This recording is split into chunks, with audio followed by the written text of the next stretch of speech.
મને લ્યુકોપ્લેકિયાની બહુ બીક લાગે છે, તો મારે ઘરે બેઠા કઈ રીતે ચેક કરું કે મારે લ્યુકોપ્લેકિયા છે કે નહીં? હેલો ફ્રેન્ડ્સ, ડોક્ટર રાજન પટેલ, વિશ્વ ENT હોસ્પિટલ.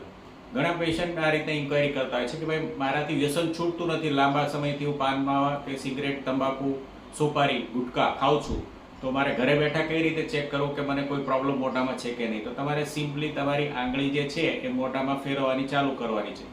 જે ભાગમાં તમને જે લીસું હોય એની બદલે રફ દેખાય ત્યાં અટકી જવાનું છે અને એ ભાગ તમારે આમ ખોલીને જોવાનો છે. એ એરિયામાં ધારો કે તમને ચામડી જાડી થઈ ગયેલી હોય અથવા રફ દેખાય અને સફેદ ડોટ ડોટ દેખાય તો સમજી જવાનું કે લ્યુકોપ્લેકિયાની શરૂઆત છે. આ સિમ્પલ.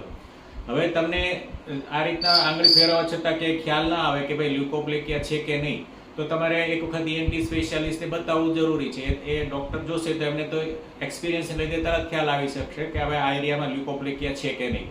અને જો લ્યુકોપ્લેકિયા સ્ટાર્ટ થઈ ગયું હશે તો તમને એડવાઇસ કરશે, તમારે વ્યસન છોડવાની એડવાઇસ આપશે અને પ્રોપર ડાયટ ચેન્જીસની એડવાઇસ આપશે, હેલ્ધી લાઇફસ્ટાઇલની એડવાઇસ આપશે અને તમને ટેબ્લેટ સ્ટાર્ટ કરી દેશે જે મલ્ટીવિટામિન્સ અને એન્ટીઓક્સિડન્ટ્સ હોય છે એ. અને આ બધું કરવાથી તમારું જે શરૂઆતનું સ્ટેજ જો લ્યુકોપ્લેકિયા હશે તો તરત એ રિવર્સ થવાનું સ્ટાર્ટ થઈ જશે અને તમને આગળ જતા કોઈ પણ જાતનું જોખમ નહીં રહે. કેન્સર પણ થવાની શક્યતા એકદમ ઝીરો થઈ જશે. જો તમને મારી આ વિડીયો ગમ્યો હોય મારો, તો મારી ચેનલને સબસ્ક્રાઇબ કરો, આ વિડીયોને સેવ કરો, શેર કરો, ફોરવર્ડ કરો, જેને વ્યસન છે એમને બતાવો અને લાઈક કરો. Thank you.